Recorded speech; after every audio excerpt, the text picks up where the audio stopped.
So if you want to be a high-performing salesperson, there's this interesting thing that happens, where people think about the close. They think about, I want to close more deals. I want to get more sales. I want to overcome objections. It's like watching a great athlete, like a Kobe Bryant or a Michael Jordan or, a Muhammad Ali. And the only thing you see is when Muhammad Ali throws that knockout punch. And you're saying, I want to knock more people out. And if you're a martial artist, right? I want to sink buckets, right? But the sinking of the bucket comes from something else entirely, yeah? That if you want to be high performing, that bucket that goes in there, that's what we see, that's what we cheer, that's that moment. But the other thing about the greats is that they create moments of opportunity for that bucket to go in. The jab is there primarily to assess distance and timing, so your power punch can come through, right? First of all, creating opportunity, right? You have to be able to create the opportunity for the shot in the first place. Secondly, sales is a very interesting profession in that the training that most people get on the job is without a doubt abysmal. Like the industry standard when you go to a job and learn to sell is abysmal. The best training you will receive in sales is going to be most likely, I have yet to experience this at an organization or seen an organization like this. I have been brought in to help organizations with their sales, but typically the training you're going to get on the job sucks. And you have to go then and learn how to sell outside of work. Like, can you imagine being a surgeon, right? It's time somebody has to have their gallbladder removed, and you're going to go for the first time and be like, is that the gallbladder? When I sold cars, I had 2 days of training, right? This is what sales is. Ford, family, occupation, recreation, dumb, right? It's not that there's anything wrong with those questions, right, for building rapport. It's a little ancient, and there are more effective ways. Like if you look at high-performing salespeople, they build rapport non-verbally, and they do it fantastic. Like some salespeople, when you get around them, the connection, the warmth that they emanate, they're just so likable. That's non-verbal. That's not Ford, family, occupation, recreation. They might even ask those questions, but it has everything to do with the fact that that salesperson is connecting with you, that genuinely likes you, or is warm towards you, right? There is training that can help salespeople become more connecting, warmer. That does exist, and that's what we need, right? We don't need Ford.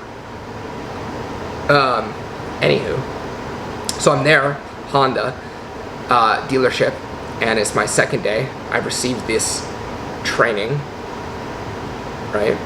No idea how I'm supposed to motivate someone to buy, make a decision, right? What is influence? What is it? How does someone change their mind about something? How does someone decide something? How does someone, get motivated to buy? What makes a great buyer experience? Interesting stuff. And then I have a customer come in. It's my second day, and I am flying by the seat of my pants. I have no idea what I'm doing. They end up buying. Why? Sheer luck, and I'm trying my best to help them, right? But then I realized that if I wanted to learn this skill of being able to, because I'll tell you something, I'm not passionate about selling cars. I could care less. But coaching, I'm very passionate about. NLP trainings, I'm very passionate about. I think every single person should either be in coaching or with a good NLP coach, or they should be NLP trained. I really believe that. So I'm extremely passionate about sharing that message with the world, right? But even when I was at Honda, I would see that people would come in, we would give them the best deal possible, and then they would still go buy somewhere else, right?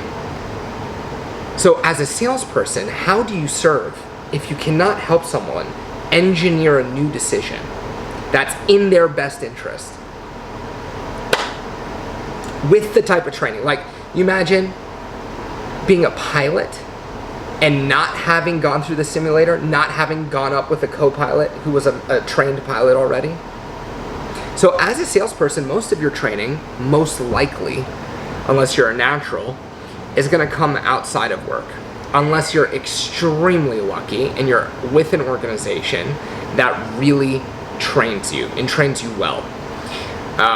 It's rare though, it's extremely rare. So what does this mean? It means that you are gonna have to go pro. You are gonna have to be, when you think about the Kobe Bryants or the Michael Jordans, one of the things that separates them from the crowd, the high performers, right, the GOATs, is, like I was watching an interview with Kobe, and he was talking about his first year in the NBA, where he's shooting jump shots, and his shots were online, but the shots were online, but he was coming just a little bit short of the basket. And so very rationally, he looks at that and he says, okay, I just need to get stronger in my legs, right? Going pro means deciding that this is where I am in my skill set, this is where I want to be in my skill set, and then committing yourself to growing in your skill set. And that means practice. That means practice. I am yet to encounter a salesperson who, until starting coaching, did their own practice, their own rehearsal. Except for the greats. If you look at Tony Robbins, if you look at Grant Cardone, if you look at the guys who have built empires, they rehearsed. They knew. You have to know your process so fully, not script. If you have a script, process over script, right? So process says, okay, I want rapport with the client. I want to know what their motivating beliefs are. What is it that's going to motivate them to buy, right? I want to know what their biggest problem is. I want to know what their heaven is. And then I want to be able, and I want to know, can they afford, right? I'm going to qualify the client. Then I want to be able to take my product or service and aim it at their core motivations as a human being. And in doing so, make it so easy for them to buy that it's a no-brainer, right? That's my process. Yeah?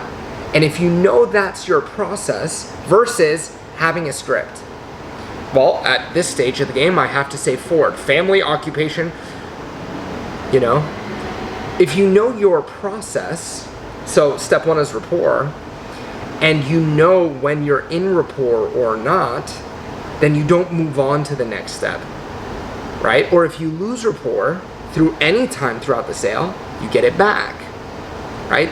If you know you want to find out what their buying beliefs are, this is an NLP sales perspective. There are other processes. You don't move on until you know what we would call criteria and values are. I'm not going to move on until I've seen the state that they are going to buy in. I'm going to get that buying state before we move on to the next thing. And if I don't have it, I'm not moving on. Right? And then if when I'm presenting, if I'm not seeing the same state while I'm talking about my program, I'm not done presenting. And if the process is not that long, right? And then I'm gonna ask for the business. And if they're not foaming out the mouth, right? Then I have an opportunity to find out why not, right? So having a process at every single stage means that in your sale, you must always know where you are, and you need to be rehearsing this. You need to have something that you're doing every day to say, okay,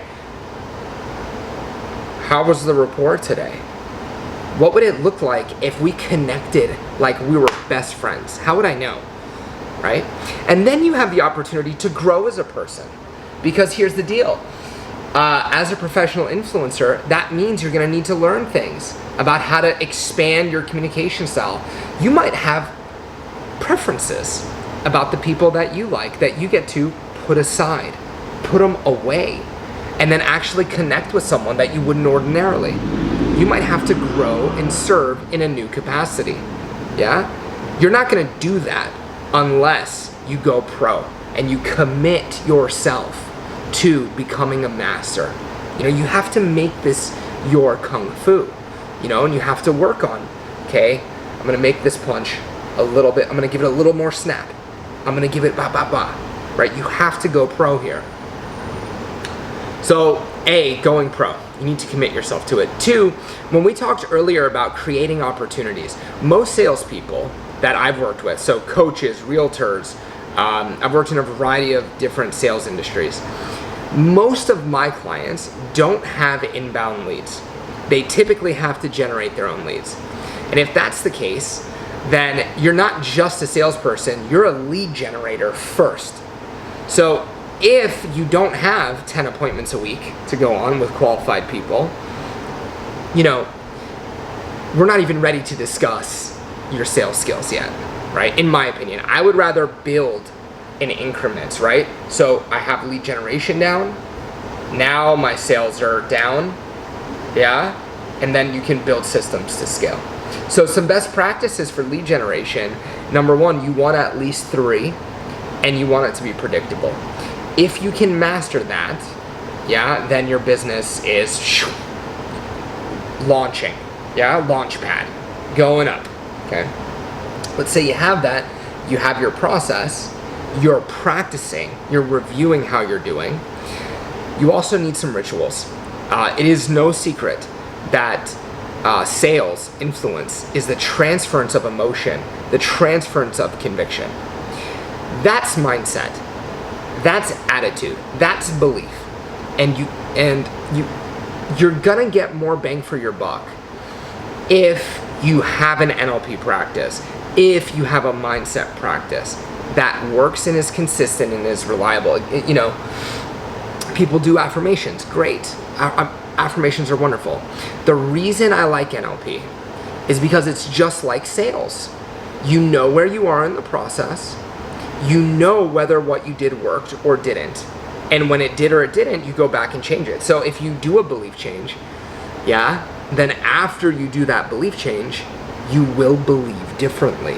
Or you have to go back and do it again, right? So with affirmations, for example, I think they're a great tool. It's just that, you know, it requires a certain amount of repetition. You don't, like, how long do I have to do it? Did it work? Did it not work? The reason why I'm such an NLP nut job is because you can always test. You can always test. When you fire the trigger, does the person go into the desired state? Has the belief shifted, etc.? So obviously this is my channel. It's on NLP. You probably are an NLP nutbag like me, so you're probably thinking the same thing. If you're not, I suggest you learn about NLP. It will do wonders for you. But, you know, if you have a different mindset practice, that's okay too. And then systems, right? Referrals, relationships, self-education, going pro. There has never been, I mean, if you know, right now, you could learn from an FBI hostage negotiator, a CIA agent. You could learn from social psychologists. Like the world's geniuses of influence are available for free to you online. So there's no reason why you cannot become a master of influence, an absolute master. The question is, are you going to go pro, or are you going to be average, mediocre, and most likely broke? So you have to ask yourself, what do I want to be exceptional, or do I want to be whatever that is? And then you have to commit. You have to commit. You have to get yourself in training and coaching, and you are going to have to demand that you grow in your skill set. You have to make it your kung fu. All right, I hope that this was helpful. If you have questions, type them below. If you want coaching, you can apply for coaching with the link below. That is for serious candidates only. If you do not show for your coaching session, you will not be considered again for coaching. So keep that in mind before you fill it out. This is for serious candidates only. Other than that, thank you so much for watching. I hope to see you in the next video.